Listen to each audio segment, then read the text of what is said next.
The wind that evening felt like a secret.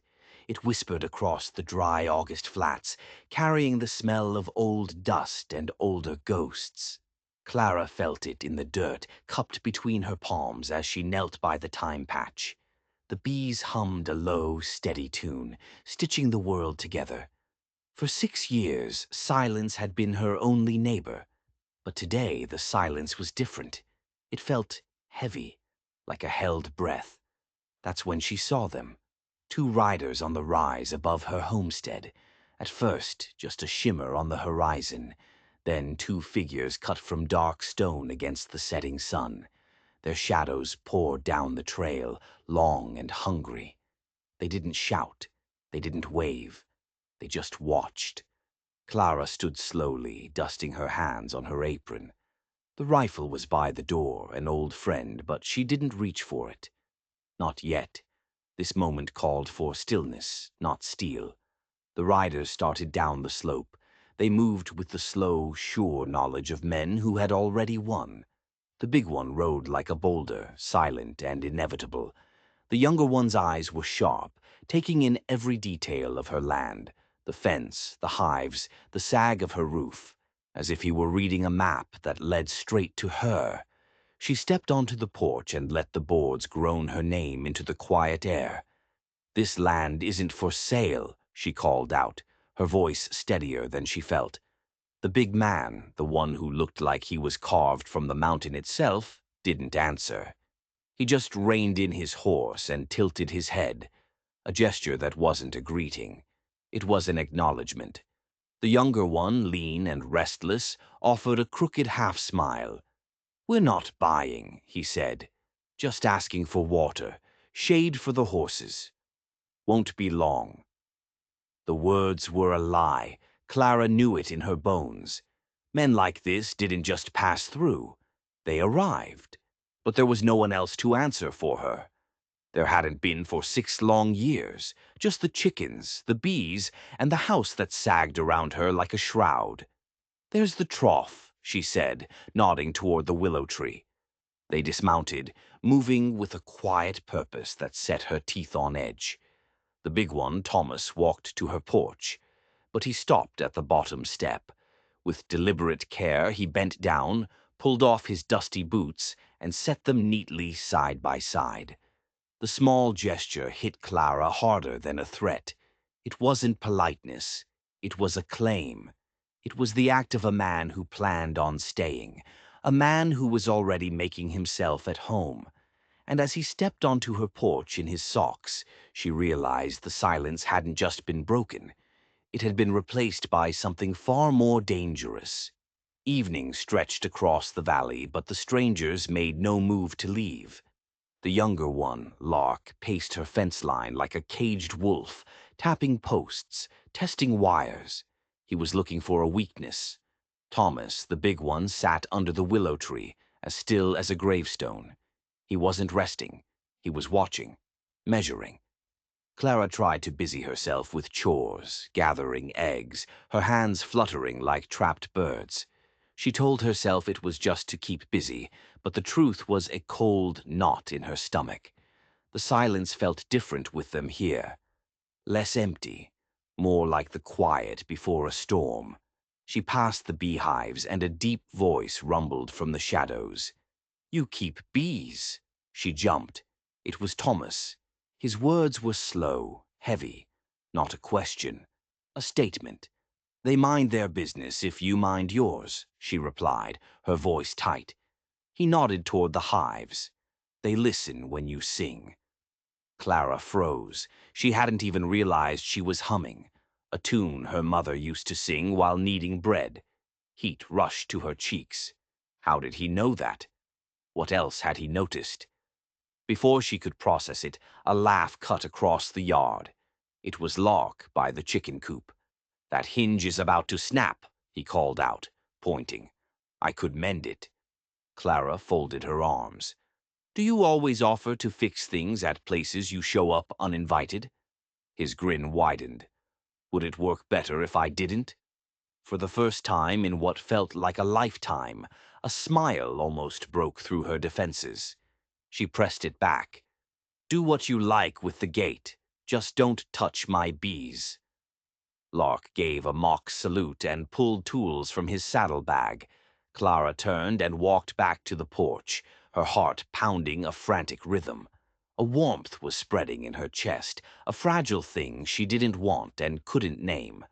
These weren't just drifters looking for water. They knew things about her. They were here for a reason, and she was beginning to suspect it had something to do with the secret she'd guarded for 6 long years. The secret that had gotten her husband killed. That night, they built their fire at the edge of the yard, close enough to be a promise, distant enough to be a threat. Clara watched from the darkness of her window. The big man, Thomas, was solid, immovable. He stared into the flames as if seeing a past he couldn't outrun. The younger one, Lark, was restless. He tossed twigs into the fire, trying to coax stories from Thomas that never came. Their presence was a question mark branded on her land, and it wasn't fear that kept her awake. It was a cold, creeping dread. Later, lying in bed, she stared at the empty pillow beside her. The house groaned, not with loneliness, but with a new tension. It was as if the walls themselves were waiting. She didn't know what these men wanted, but she knew one thing for certain. They weren't leaving until they got it. The next morning, she stepped outside to find them already working.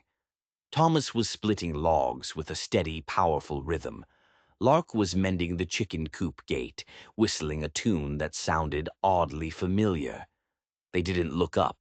They just worked, folding themselves into the routine of her homestead as if they'd been there for years. It was deeply unsettling. "Do you two plan to linger like moss?" she asked, her voice sharp. "Or are you moving on soon?" Thomas paused mid-swing. He didn't turn around. "Today is good for mending," he said, his voice calm. The words weren't an answer. They were a declaration. And in that moment, a new kind of fear gripped Clara. It wasn't the fear that they would leave. It was the terrifying, sinking realization that a part of her, a part she had buried long ago, desperately wanted them to stay. Because their presence meant something was about to happen, something that would either save her or destroy her completely. The days that followed fell into a strange, new rhythm. Clara found herself waking earlier, listening for the sound of their boots on the hard-packed earth. She started wearing her blue cotton dress, the one she hadn't touched since her husband's funeral. She didn't know why. Thomas worked with a quiet reverence. He fixed fence posts, cleaned the axe, and carried water without spilling a drop. He was steady, solid. He made the land feel held. Lark was the opposite. He was a whirlwind of motion and noise. He sang off key while scrubbing the rain barrel and told wild, improbable stories about thunderstorms that chased him uphill. He made the silence bearable. Between the two of them, the homestead began to feel less like a prison and more like a fortress. Clara started leaving 2 extra cups by the kettle in the morning. She didn't admit why, not even to herself. The silences between them changed too. They weren't empty anymore. They were filled with unspoken things, with the weight of shared space. But the outside world wouldn't let her forget. The first true test came from the village.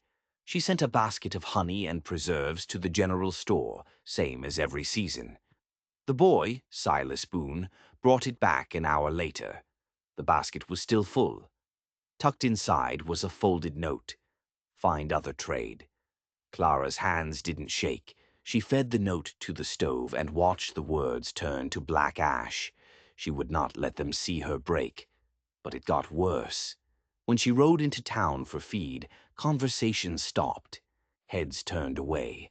Belle Cafferty, the town's self-appointed judge and jury, stood with her arms folded, her voice sharp as vinegar. "Some folks invite danger right into their home," Belle announced to the street. "Can't be surprised when it chokes the life out of everything." Clara kept her eyes forward. She bought her feed, paid in coin, and walked back to her wagon with her head held high. But each step felt like walking through thick mud. The town's judgment was a physical weight. That evening, Thomas was sitting on the porch steps, sharpening his knife. The setting sun bled across the sky.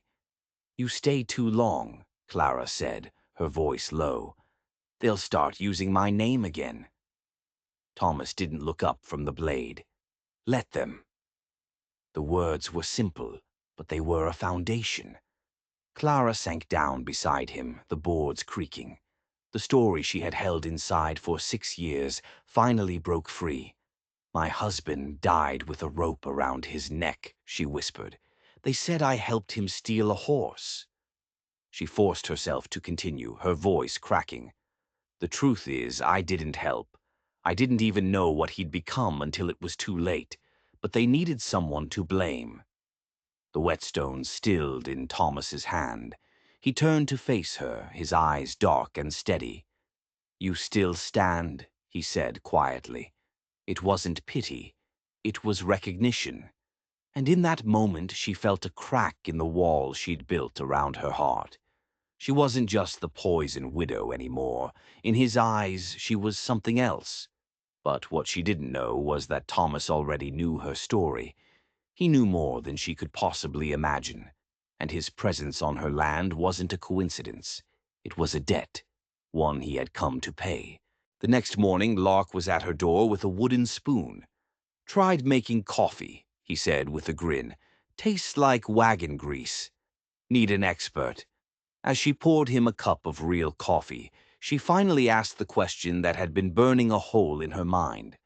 "Why are you two really here?" Lark's grin softened. He glanced toward the barn where Thomas was working.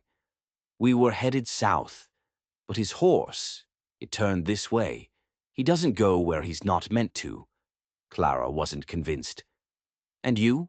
Lark shrugged, his eyes glinting with a secret. "I go where there's music or trouble. You seem to have both." Later that day, she found Thomas carving a small piece of bark. The lines were curved and strange, not letters, she recognized. He handed it to her without a word. "What does it say?" she asked. His deep voice was soft. "Clara." She looked closer. It didn't look like her name. "It's pretty." He met her gaze. "It means survivor, in my tongue. It's what we call those who don't break in the storm." The word hit her like a physical blow. For 6 years her name had been a curse, poisoner, widow, outcast. But in his hands it had been remade into something strong, unbroken. She slipped the piece of bark into her apron pocket. It felt warm against her skin, heavier than wood had any right to be. For the first time, she allowed a tiny seed of hope to take root. Maybe her story wasn't over, but the town wasn't finished with her yet. Silas Boone came back a few days later, his face pale. "Mama said not to come," he stammered. "Folks are talking. Belle Cafferty. She's saying you've taken in outlaws. She's writing to the marshal in Cheyenne." The blood drained from Clara's face. A letter, an official record. That was different from whispers. That was a brand. That night, the three of them sat around the fire. Lark played a soft tune on a small wooden flute. The melody was sad and beautiful. "What do you see when you look at me?" Clara asked into the darkness. Thomas didn't hesitate. "A house with a locked door," he said. "But there's light coming through the window." Lark stopped playing. "I see someone who needs more than just chickens and bees for company." The air crackled with unspoken truths. What began as an intrusion was slowly, terrifyingly, turning into something that felt like belonging. But what Clara didn't know was that the marshal in Cheyenne wasn't a threat. He was Lark's destination all along.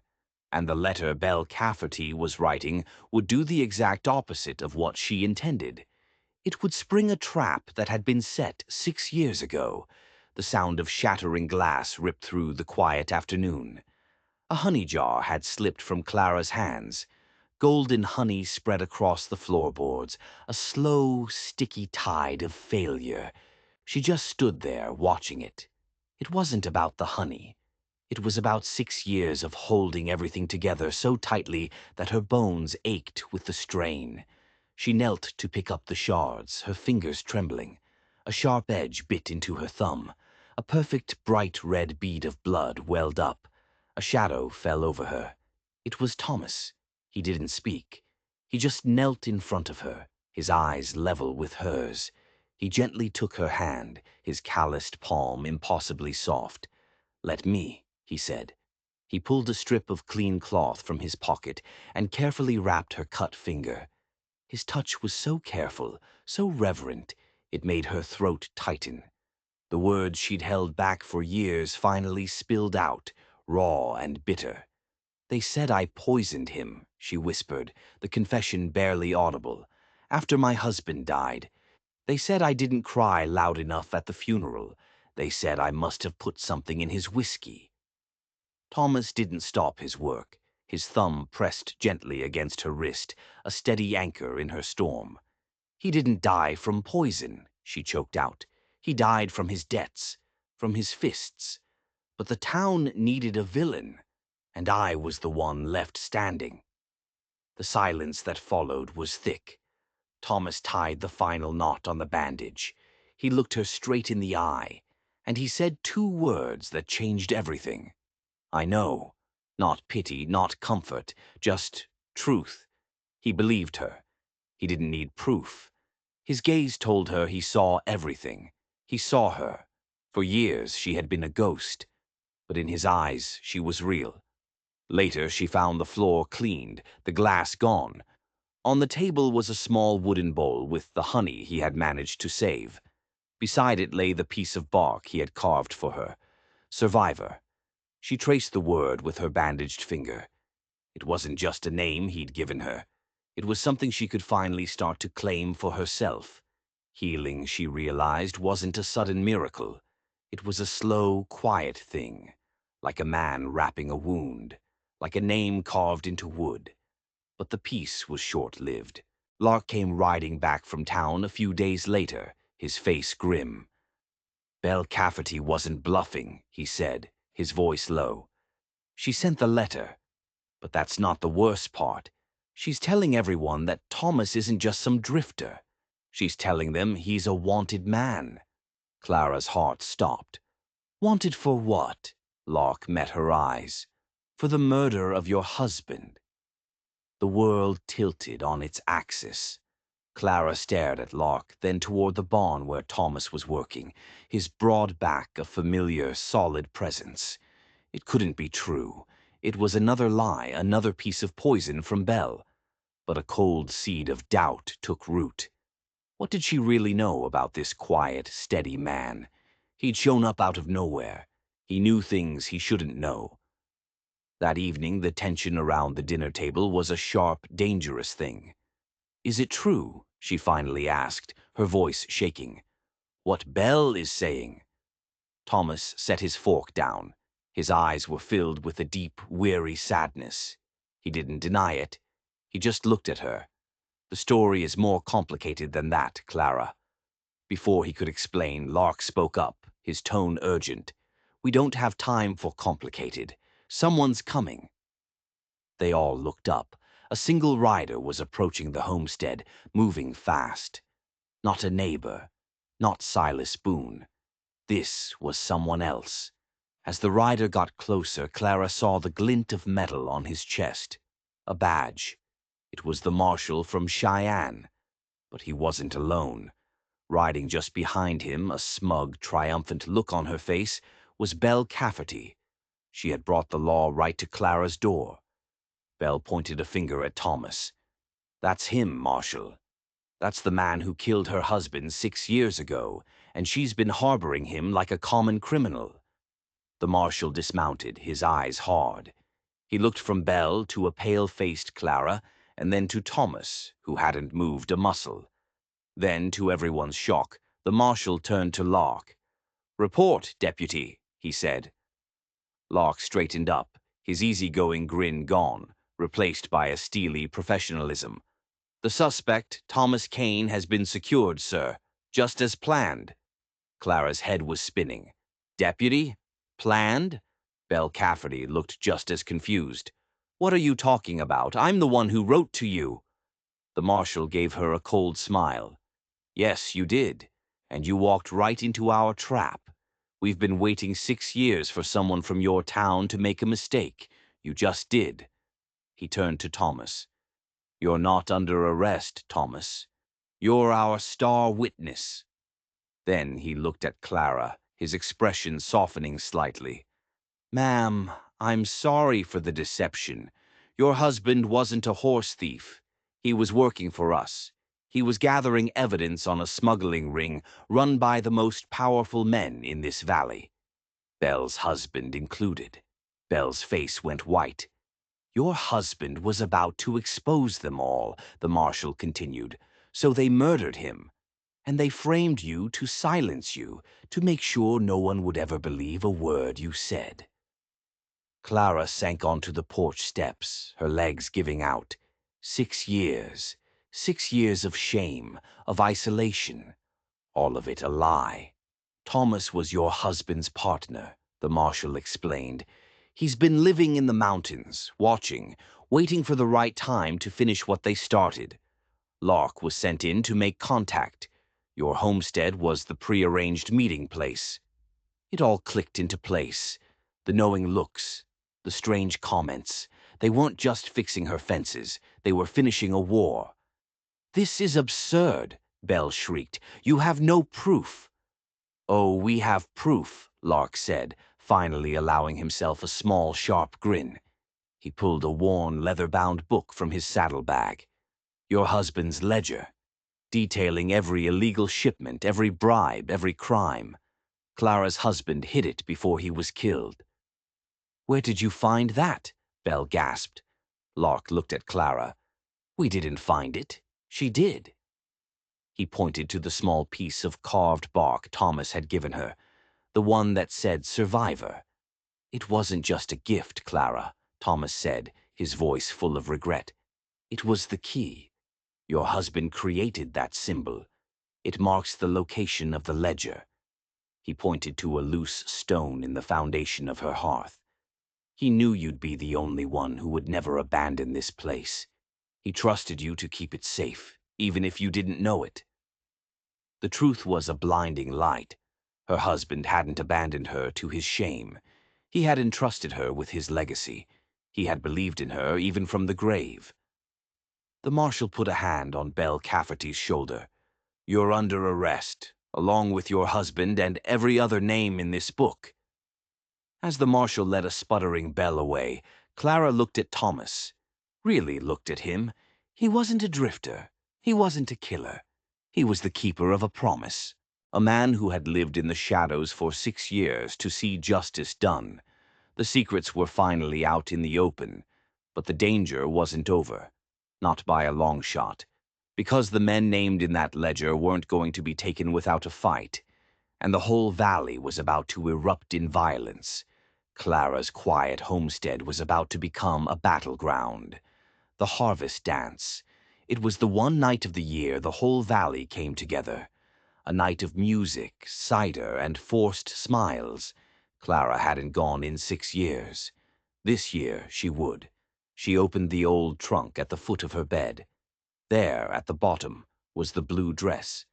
Tucked in its folds was a slip of paper with 2 words she'd written long ago. You still matter. She pressed the note to her chest. She rode into town with Thomas on one side and Lark on the other. They weren't just 2 drifters anymore. They were her line in the sand. When they entered the town square, the music faltered. Every eye turned to them. The air grew thick with whispers. Belle Cafferty's husband, a man named Waller who owned half the valley, stood by the cider barrels, his face a mask of fury. He was surrounded by his men, hard men with cold eyes. Look what the wind blew in, Waller sneered, his voice carrying across the square. The poison widow and her outlaw friends. Clara didn't flinch. She kept her head high, meeting his gaze. The dance was a pretense. Everyone knew it. This was a showdown. The marshal and his men were in town, but they were outnumbered. Waller and his cronies were making their last stand. Waller took a step forward. You think that little book is going to save you? This is my town. The law here is what I say it is." "That's where you're wrong," Thomas said, his voice a low rumble. He stepped in front of Clara, a silent shield. Waller laughed. You've been hiding in the mountains like a coward for 6 years." "I wasn't hiding," Thomas said. "I was waiting." Suddenly, the tension snapped. One of Waller's men lunged forward. Lark moved like lightning, tripping the man and sending him sprawling into a stack of pumpkins. The square erupted. It wasn't a fist fight, it was a brawl.